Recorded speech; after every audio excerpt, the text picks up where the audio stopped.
Salutare! Sunt Mihai de la CFIR și vă aduc știrile din lumea feroviară. Să vedem împreună ce s-a întâmplat în ultima săptămână. Oportunități noi pe cfir.ro.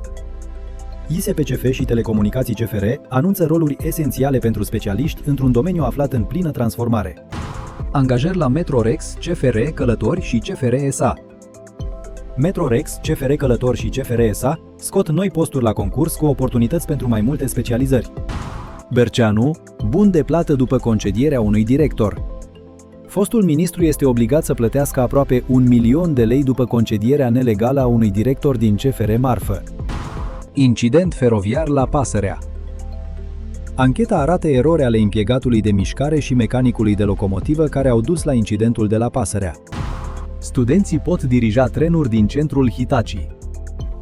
Hitachi a deschis un centru modern de control în Universitatea Politehnică a București, unde studenții pot simula dirijarea trenurilor.